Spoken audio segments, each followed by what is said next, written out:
Hello. Today's read aloud is Grace for President. It's written by Kelly DiPucchio and illustrated by LeUyen, Pham. Front cover, back cover, spine. Grace for President. I'm predicting that must be Grace. And these are former presidents. Grace for President. Here's our title page. One Monday morning in September, Miss Barrington rolled out a big poster with all the presidents' pictures on it. Grace Campbell could not believe her eyes. "Where are the girls?" "That's a very good question," said Mrs. Barrington. "The truth is, our country has never had a woman president." "No girl president ever?" Grace asked. "No, I'm afraid not," said Mrs. Barrington. Grace sat at her desk and stewed. No girls? Who'd ever heard of such a crazy thing? Finally, she raised her hand. "Yes, Grace. I've been thinking it over, and I'd like to be president." Several students in the class laughed. "Well, I think that's a star-spangled idea, Grace," said Mrs. Barrington. "In fact, we have our own election right here at Woodrow Wilson Elementary." The snickering in the room stopped.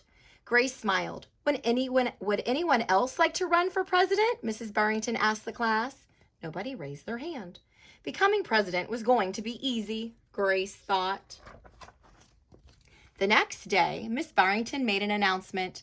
"In the name of democracy, I have invited Mr. Waller's class to join our election. Their class has nominated Thomas Cobb to be their presidential candidate." Grace's heart sank. Thomas was the school's spelling bee champion. His experiments always took a blue ribbon at the science fair, and he was captain of the soccer team. Becoming president wasn't going to be so easy after all, Grace thought. The teachers put the names of all 50 states and the District of Columbia into a hat. Everyone except for Grace and Thomas got to choose a state.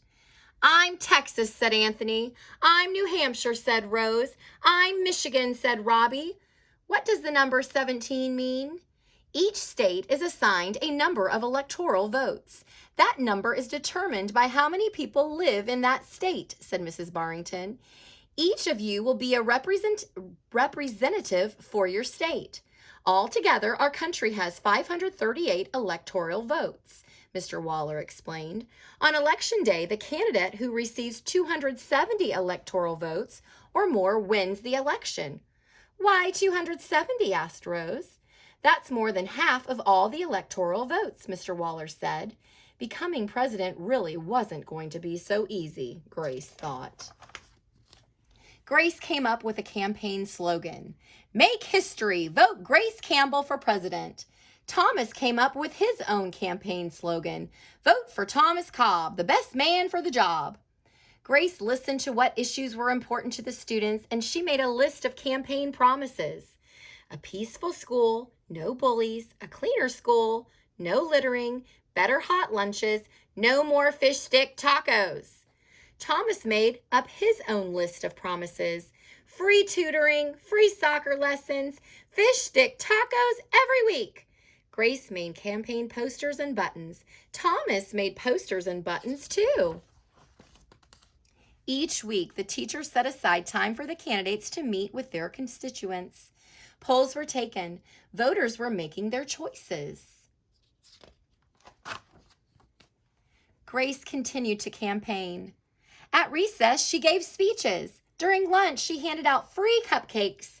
After school, she held rallies. Meanwhile, Thomas wasn't worried. He had cleverly calculated that the boys held slightly more electoral votes than the girls. At recess, Thomas studied his spelling words. During lunch, he worked on his latest science experiment. After school, he played soccer. Even before the election, Grace made good on her promises. She joined the safety squad. She organized a school beautification committee, and she volunteered her time in the school cafeteria. In early November, Woodrow Wilson Elementary hosted a special Election Day assembly. Grace and Thomas took their place on stage as the school band began to play. Henry was the first representative to approach the microphone. The Yellowhammer State of Alabama cast its 9 electoral votes for Thomas Cobb. Fletcher said, the last frontier state of Alaska cast its 3 electoral votes for the best man for the job, Thomas Cobb. Hannah called out, the Grand Canyon state of Arizona cast its 10 electoral votes for Grace Campbell. And so it went. State after state cast their electoral votes. The scoreboard in the gymnasium kept track of the totals. The voting demonstration was quickly coming to an end. Clara approached the podium. The Badger State of Wisconsin cast its 10 votes for my best friend, Grace Campbell. Grace looked at the scoreboard. Thomas had 268 electoral votes. She had 267. There was only one state still unaccounted for. Wyoming. Thomas grinned. Grace felt sick. Sam walked up to the microphone. He looked at Thomas. He looked at Grace. He looked down at Grace's handmade flag. Sam didn't say a word. What are you waiting for? Thomas whispered. The band stopped playing. All eyes were on Wyoming. Finally, Sam cleared his throat. The Equality State of Wyoming cast its 3 electoral votes for Grace Campbell. The gymnasium erupted in loud cheers and a few boos. Mrs. Barrington approached the podium. With 270 electoral votes, the winner is Grace Campbell. Thomas looked stunned. Grace hugged Sam. Why'd you do it? She asked. Sam handed Grace his flag. Because, he said, I thought you were the best person for the job.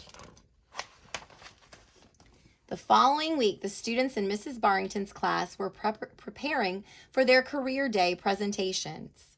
Grace volunteered to go first. She stood at the front of the room and glanced at the poster still hanging on the wall.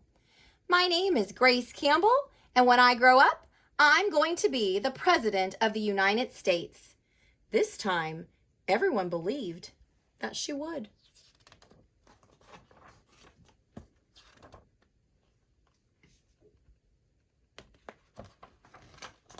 Here's a picture of what looks like Mount Rushmore, but there's Grace as the president instead.